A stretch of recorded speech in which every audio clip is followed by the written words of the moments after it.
അൽഹംദുലില്ലാഹ് നഹ്മദുഹു വനസ്തഈനുഹു വനസ്തഗ്ഫിറുഹു വനസ്തഹ്ദീഹി വനുഅ്മിനു ബിഹി വനതവക്കലു അലൈഹി വനഊദു ബില്ലാഹി മിൻ ശുറൂരി അൻഫുസിനാ വമിൻ സയ്യിആതി അഅ്മാലിനാ മൻ യഹ്ദില്ലാഹു ഫഹുവൽ മുഹ്തദു വമൻ യുദ്ലിൽ ഫലൻ തജിദ ലഹു വലിയ്യൻ മുർഷിദാ അഷ്ഹദു അൻ ലാ ഇലാഹ ഇല്ലല്ലാഹു വഹ്ദഹു ലാ ശരീക ലഹു വഅഷ്ഹദു അന്ന നബിയ്യനാ മുഹമ്മദൻ അബ്ദുഹു വറസൂലുഹു അർസലഹു ബിൽ ഹുദാ വദീനിൽ ഹഖ് ലിയുദ്ഹിറഹു അലദ്ദീനി കുല്ലിഹി വലൗ കരിഹൽ മുശ്രിക്കൂൻ.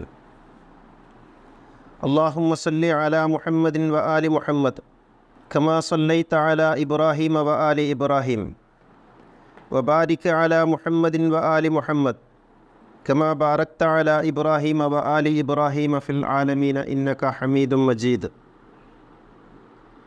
യാ അയ്യുഹല്ലദീന ആമനു തഖുല്ലാഹ ഹഖ്ക തുഖാതിഹി ഫലാ തമൂതുന്ന ഇല്ലാ വഅൻതും മുസ്ലിമൂൻ.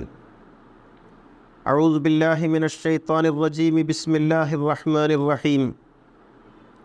വല്ലദീന യതവഫൗന മിൻകും വയദറൂന അസ്വാജൻ യതറബ്ബസ്ന ബിഅൻഫുസിഹിന്ന അർബഅത അശ്ഹുരിൻ വഅശ്റാ ഫഇദാ ബലഗ്ന അജലഹുന്ന ഫലാ ജുനാഹ അലൈക്കും ഫീമാ ഫഅൽന ഫീ അൻഫുസിഹിന്ന ബിൽ മഅറൂഫ് വല്ലാഹു ബിമാ തഅമലൂന ഖബീർ.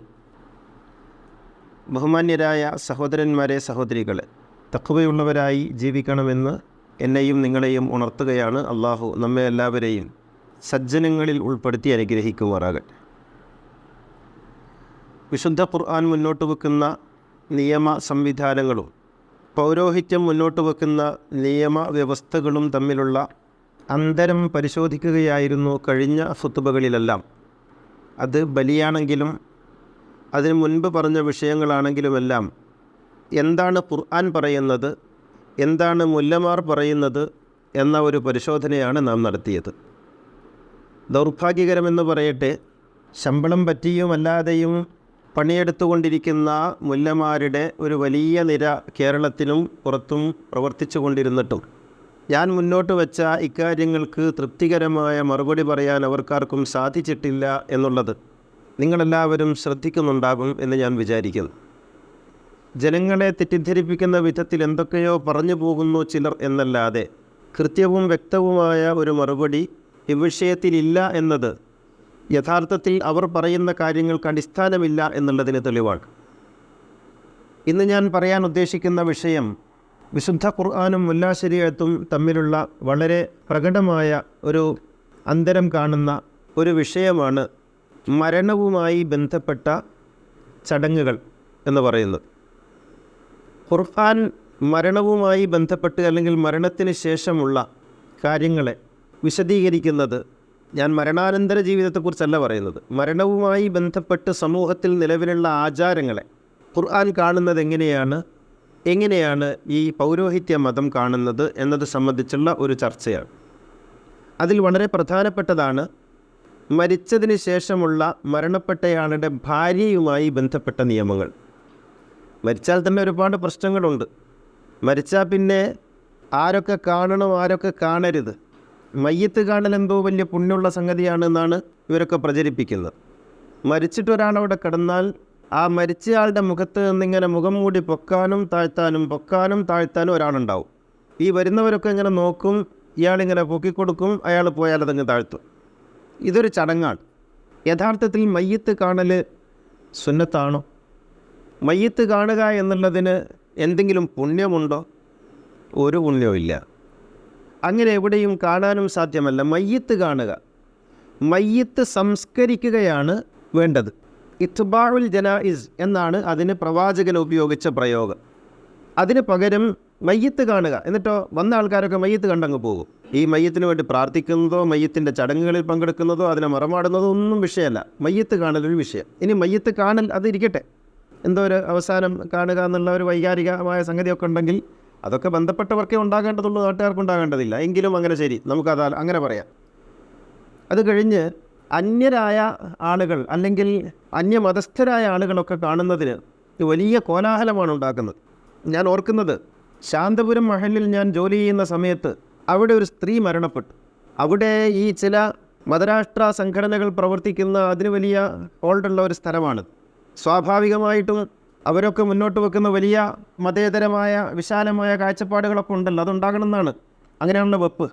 ഈ സ്ത്രീയാകട്ടെ അന്നാട്ടിലൊക്കെ അത്യാവശ്യം അറിയപ്പെടുന്നതും പൊതുരംഗത്തൊക്കെ പ്രവർത്തിക്കുന്നതുമായ സ്ത്രീയാണ്.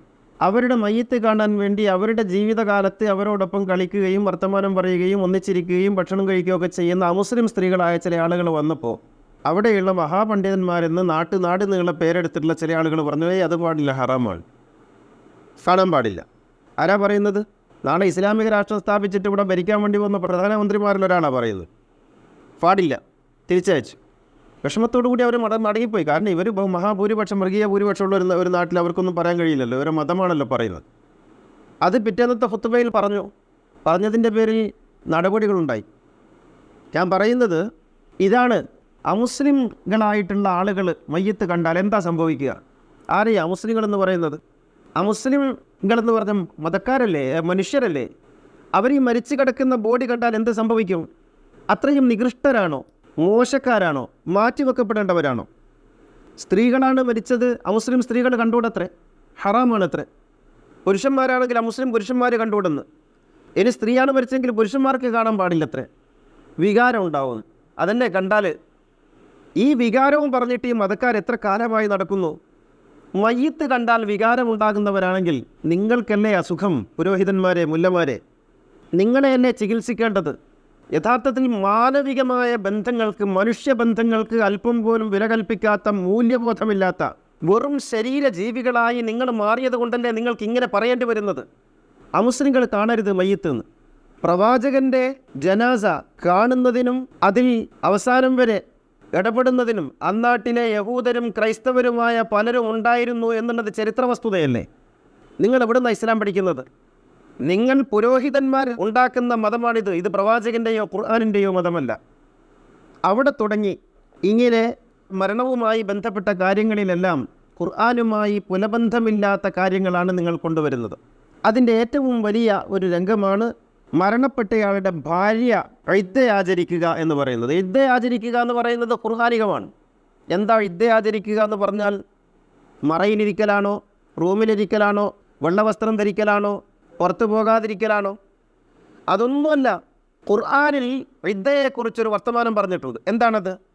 വല്ലദീന യുതവഫൗന മിൻകും വയദറൂന അസ്വാജൻ യതറബ്ബസ്ന ബിഅൻഫുസിഹിന്ന അർബഅത അശ്ഹുരിൻ വഅശ്റ. ഭർത്താവ് മരണപ്പെട്ട സ്ത്രീകൾ 4 മാസവും 10 ദിവസവും അഥവാ 130 ദിവസം അവരുടെ ശരീരത്തെ അവർ മറ്റു കാര്യങ്ങളിലേക്ക് നൽകാതെ പിടിച്ചു വെക്കണം. എന്ന് വെച്ചാൽ വിവാഹം ചെയ്യാതിരിക്കണം. ഈ ഒരൊറ്റ കണ്ടീഷനാണ്, ഈ ഒരൊറ്റ കാര്യമാണ് ഇദ്ദ എന്നതുകൊണ്ട് ഖുർആൻ ഉദ്ദേശിച്ചത്. പുറത്തു പോകാൻ പാടില്ലെന്ന്, ആഭരണം ധരിക്കാൻ പാടില്ലെന്ന്, വെള്ളവസ്ത്രം ധരിക്കണമെന്ന്, മുറിയുടെ ഉള്ളിൽ അടച്ചിരിക്കണമെന്ന് തുടങ്ങിയ എന്തെങ്കിലും ഒരു കാര്യം ഖുർആനിൽ നിന്ന് നിങ്ങൾക്ക് കാണിച്ചു തരാൻ ഒക്കുമോ എന്ന് ഞാൻ ഈ മുല്ലമാരോടൊക്കെ ചോദിക്കുകയാണ്. ഖുർആനിലുള്ളത് വിവാഹം ചെയ്യരുതെന്ന് മാത്രമാണ്. എന്നു മാത്രമല്ല, വിവാഹം ചെയ്യരുതെന്ന് പറഞ്ഞോടുകൂടി ഖുർആൻ പറഞ്ഞു, വലാ ജുനാഹ അലൈക്കും ഫീമാ അർറസ്തും ബിഹി മിൻ ഖിത്ബത്തിൻ നിസാഇ വ അക്നന്തും ഫീ അൻഫുസിക്കും അലിമുല്ലാഹു അന്നക്കും സതദ്കുറൂനഹുന്ന വലാകിൻ ലാ തുവാഇദുഹുന്ന സിർറൻ ഇല്ലാ അൻ തഖൂലു ഖൗലൻ മഅറൂഫ. ആ സമയത്ത് നിങ്ങൾക്ക് ആ ഇദ്ദ ആചരിക്കുന്ന സ്ത്രീയോട് പ്രണയമുണ്ടെങ്കിൽ അത് സൂചിപ്പിക്കുന്നതിന് വിരോധമില്ല. ഖുർആനാണ് പറയണത്. ഇദ്ദ ആചരിക്കുന്ന ഭർത്താവ് മരണപ്പെട്ട സ്ത്രീയോട് നിങ്ങളുടെ മനസ്സിലൊരു മുഹബ്ബത്തുണ്ടെങ്കിൽ, എനിക്കിങ്ങനെ ഒരു മുഹബ്ബത്തുണ്ട് എന്ന് പറയുന്നതിനൊരു പ്രശ്നമില്ല എന്നാണ് ഖുർആൻ പറയുന്നത്. ഖുർആനാണ് പറയുന്നത്. അങ്ങനെയല്ല അങ്ങ് പറഞ്ഞത് നിങ്ങൾ പറയും. അപ്പോൾ കാണാതെ പറയാൻ പറ്റുമോ? ഫോൺ ചെയ്യാതെ പറയാൻ പറ്റുമോ? ഖുർആൻ പറയാണ് ഇത്രത്തോളമാകാമെന്ന് ഖുർആൻ പറഞ്ഞിട്ടുണ്ടെങ്കിൽ നിങ്ങൾ ഈ കൊണ്ടുവരുന്ന ഇദ്ദ എവിടെ നിന്നുണ്ടായതാണ്? മറയിലിരിക്കലെന്ന് പറയുന്ന ആചാരം. സ്ത്രീകളെ പീഡിപ്പിക്കുന്ന ഭർത്താവ് മരണപ്പെട്ട ഒരു സ്ത്രീക്ക് സ്വാഭാവികമായി ഉണ്ടാകുന്ന ഒരു അരക്ഷിതാവസ്ഥയും ദുഃഖമൊക്കെ ഉണ്ടല്ലോ. അത് വർദ്ധിപ്പിക്കാനല്ലേ നിങ്ങളുടെ ഈ മറയിലിരിക്കൽ പരിപാടി കൊണ്ട് സാധിക്കുള്ളൂ. എന്തൊക്കെയാണ് മറയിലിരിക്കുന്നതിന് ഇവർ എഴുതി വച്ചിരിക്കുന്നത്? എല്ലാ തംതഷിദ്, മുടി ചീകരുത്.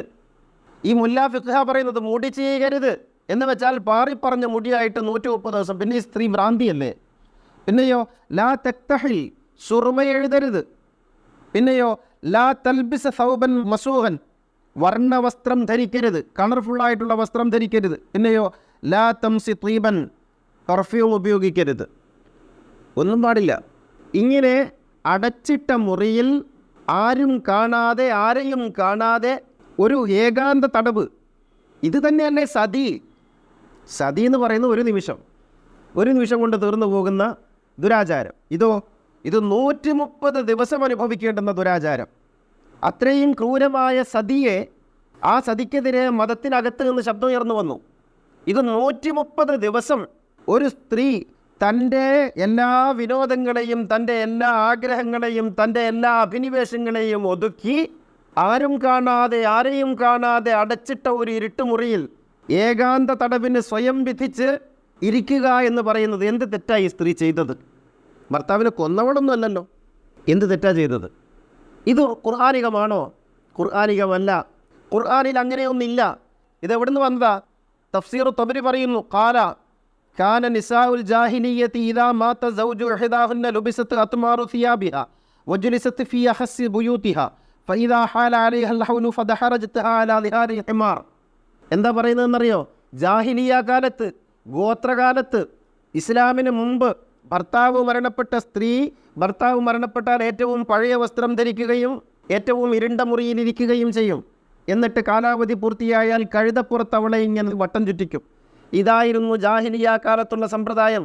ആ സമ്പ്രദായമല്ലേ മുആവിയൻ മതത്തിൽ നിങ്ങൾ കൊണ്ടുവന്നത്? അതല്ലേ നടപ്പിലാക്കുന്നത്? അതല്ലേ ഇദ്ദ എന്നുള്ള പേര്? ഇദ്ദയ്ക്കൊരു പുതിയ നിയമമേ ഇല്ല. ഇദ്ദ എന്ന് പറഞ്ഞാൽ വിവാഹം ചെയ്യരുത്. എന്തിനാ വിവാഹം ചെയ്യാതിരിക്കുന്നത്? 130 ദിവസം വിവാഹം ചെയ്യാതിരിക്കുന്നതിൻ്റെ കാരണം എന്താണ്?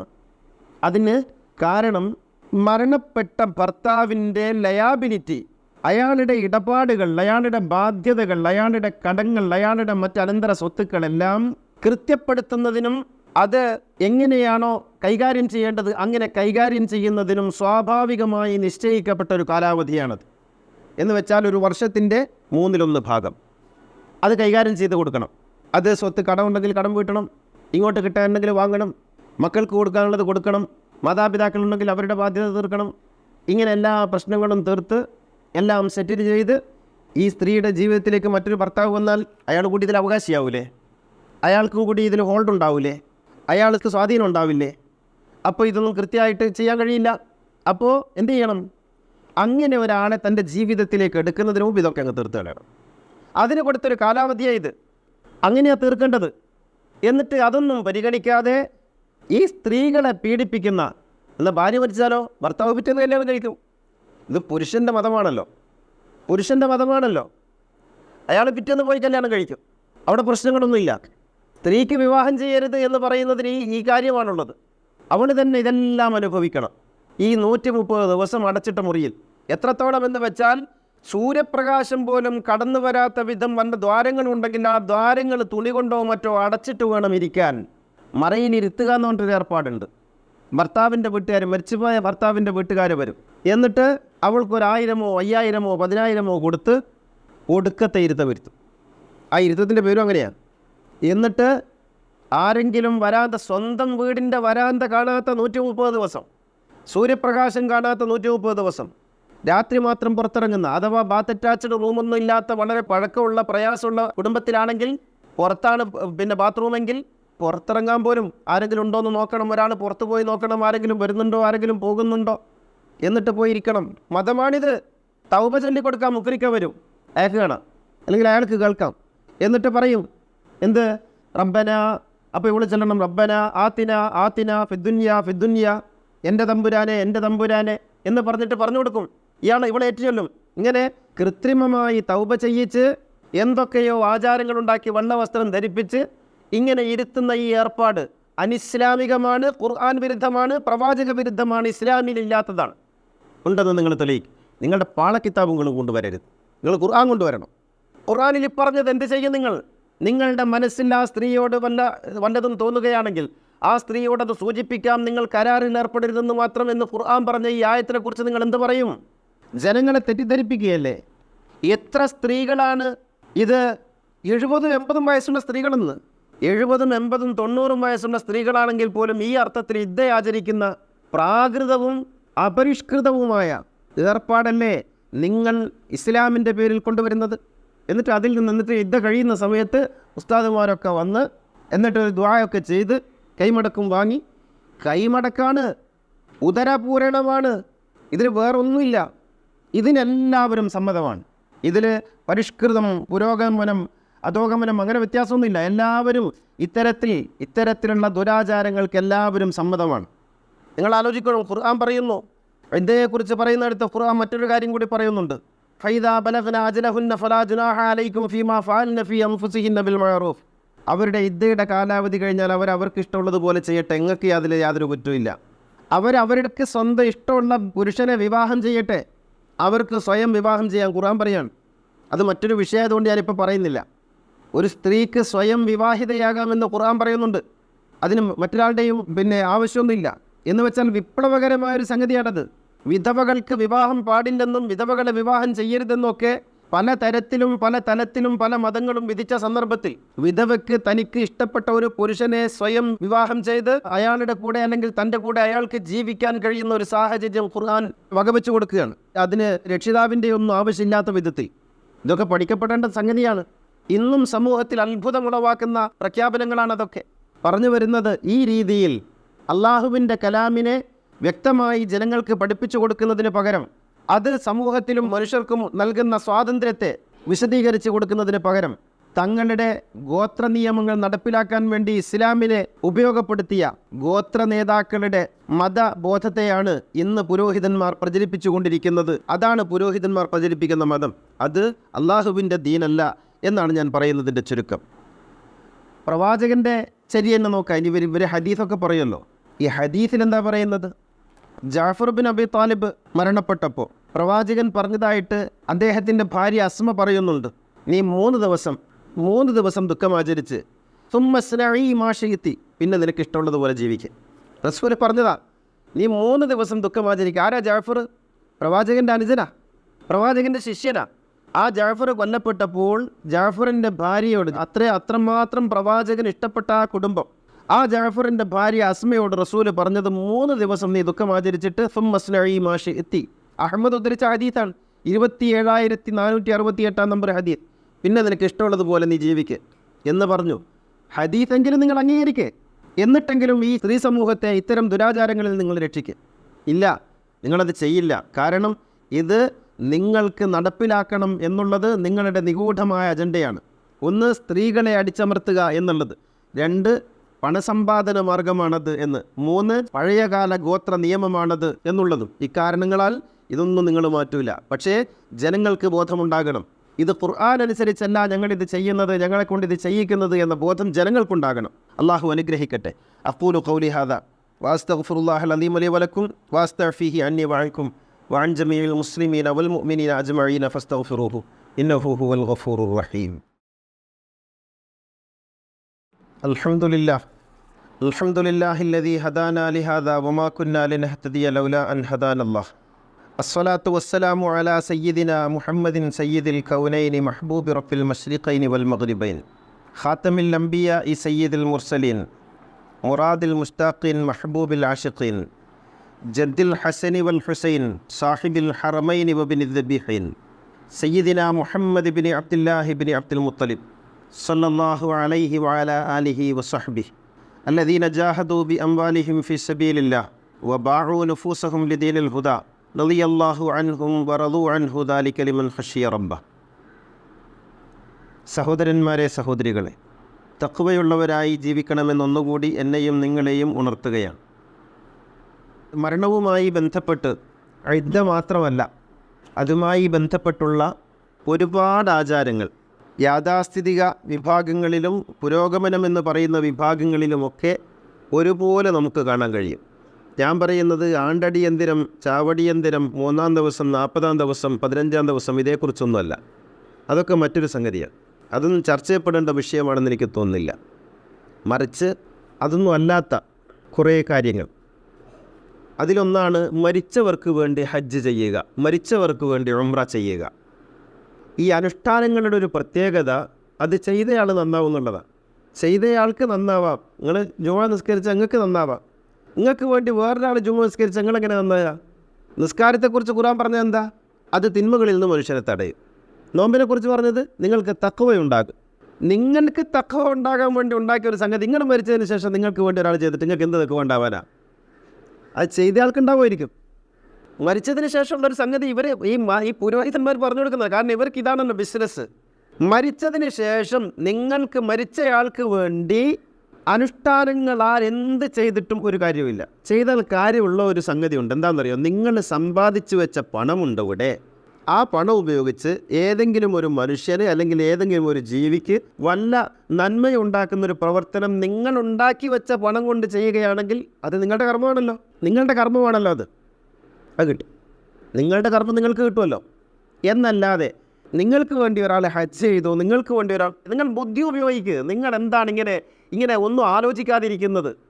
അനുഷ്ഠാനമെന്ന് പറഞ്ഞാൽ നമ്മൾ അവനവൻ സംസ്കരിക്കപ്പെടുന്നതിന് വേണ്ടി ഉണ്ടാക്കപ്പെട്ടിട്ടുള്ള ഒരു സമ്പ്രദായമാണ് ഇത്. നിങ്ങൾക്ക് വേണ്ടി മറ്റൊരാൾ ചെയ്താൽ നിങ്ങൾ എങ്ങനെ സംസ്കരിക്കപ്പെടും?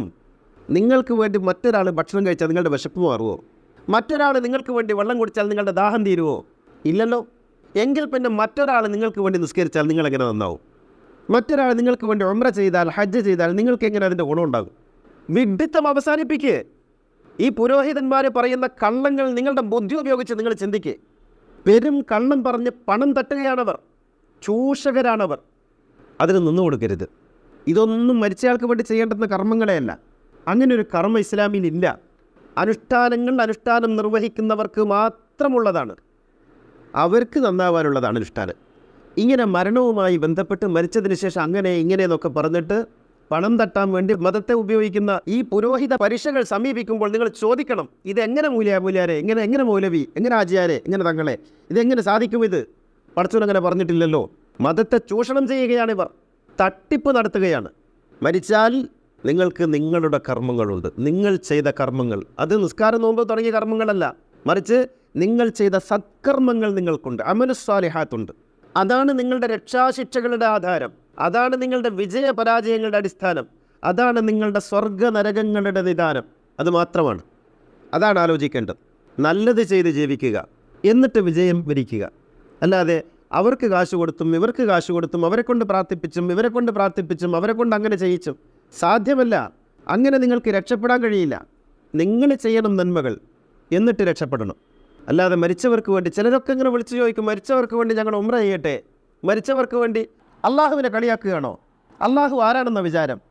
ഈ അർത്ഥത്തിൽ മനുഷ്യൻ സ്വയം വിഡ്ഢികളായി മാറരുത് മതത്തിൽ പെട്ടുപോയി എന്ന് കരുതിയിട്ട്. മതമെന്ന് പറയുന്നത് ചിന്തിക്കുന്ന ആളുകൾക്കുള്ളതാണ്, ബുദ്ധി ഉപയോഗിക്കുന്നവർക്കുള്ളതാണ്. അല്ലാതെ ഇങ്ങനെ ഒഴുക്കിനനുസരിച്ച് നീങ്ങലല്ല. ഒരു കാര്യം കട്ടായമാണ്, മറ്റൊരാൾ നിങ്ങൾക്ക് വേണ്ടി ഒരു അനുഷ്ഠാനം നിർവഹിച്ചാൽ അത് ഒരിക്കലും നിങ്ങളുടേതായി തീരില്ല. മറ്റൊരാൾ നിങ്ങൾക്ക് വേണ്ടി ഒരു കാര്യം അനുഷ്ഠാനം എന്ന നിലക്ക് എന്തെങ്കിലും ചെയ്യുകയോ ചെയ്യിക്കുകയോ ചെയ്താൽ അത് നിങ്ങളുടേതായി തീരുകയേ ഇല്ല. ഒരു സംശയമോ കാര്യത്തിലില്ല. ഖുർആൻ ഒരു തവണയെങ്കിലും വായിക്കുക, എന്നിട്ട് മറ്റുള്ളവർ ചെയ്യുക. മറ്റുള്ളവർ അവനവൻ ചെയ്യേണ്ട കാര്യം അവനവൻ ചെയ്യണം, മറ്റുള്ളവർക്ക് വേണ്ടി ചെയ്യാം. എന്ത്? നിങ്ങൾ സമ്പാദിച്ച പണം, നിങ്ങൾ സമ്പാദിച്ച സ്വത്ത്, അത് അവശേഷിപ്പുണ്ടെങ്കിൽ അതിൽ നിന്നെടുത്ത് വല്ലതും വല്ല മനുഷ്യർക്കോ പ്രാണികൾക്കോ വല്ലതും ചെയ്താൽ അത് നിങ്ങളുടേതായിത്തീരും. കാരണം അത് നിങ്ങളുടെ കർമ്മമാണ്. അത് റസൂല് പറഞ്ഞു, നിങ്ങളൊരു മരം നട്ടു, എന്നിട്ട് നിങ്ങളങ്ങ് മരിച്ചുപോയി, ആ മരത്തിൽ പഴം ഉണ്ടായി, പക്ഷികൾ വന്ന് തിന്നു, അത് നിങ്ങൾക്ക് കിട്ടും. കാരണം അത് നിങ്ങളുടെ കർമ്മമാണ്. അത് നിങ്ങളുടെ കർമ്മമാണ്. അത് മറ്റൊരാളിലേക്ക് നീളുന്ന ഒരു അമലുസ്വാലിഹാത്താണ്. നിങ്ങളൊരു മരം നട്ടു, അതിൻ്റെ താഴെ ഒരു മനുഷ്യൻ വന്നിട്ട് വെയിലത്ത് നിഴൽ കൊണ്ടു, അദ്ദേഹത്തിന് ആശ്വാസം ഉണ്ടായി, അത് നിങ്ങൾക്ക് കിട്ടും. നിങ്ങളൊരു കിണർ കുഴിച്ചു, അതിൽ നിങ്ങളുടെ മരണശേഷം ആരോ വെള്ളം കുടിക്കുന്നു, അത് നിങ്ങൾക്ക് കിട്ടും. അത് നിങ്ങളുടെ കർമ്മമാണ്, നിങ്ങളുടെ കർമ്മം കിട്ടും. അല്ലാതെ നിങ്ങൾക്ക് വേണ്ടി ഹജ്ജ് ചെയ്താൽ എന്ത് കിട്ടും? നിങ്ങൾക്ക് ഉംറ ചെയ്താൽ എന്ത് കിട്ടും? മതമെന്ന് പറഞ്ഞാൽ വിഡ്ഢിത്തമാണെന്ന് കരുതിയോ? മതമെന്ന് കരുതിയാൽ ഇത്തരത്തിലുള്ള ബുദ്ധിശൂന്യമായ വർത്തമാനങ്ങളാണെന്ന് കരുതിയോ? ഒരിക്കലുമല്ല. മതമെന്ന് പറയുന്നത് ചിന്ത ഉപയോഗിക്കലാണ്, ബുദ്ധി ഉപയോഗിക്കലാണ്. ഈ പുരോഹിതന്മാരുടെ വർത്തമാനങ്ങൾക്ക് ഒന്നും കൊടുക്കരുത്. അള്ളാഹു അനുഗ്രഹിക്കുമാറാകട്ടെ.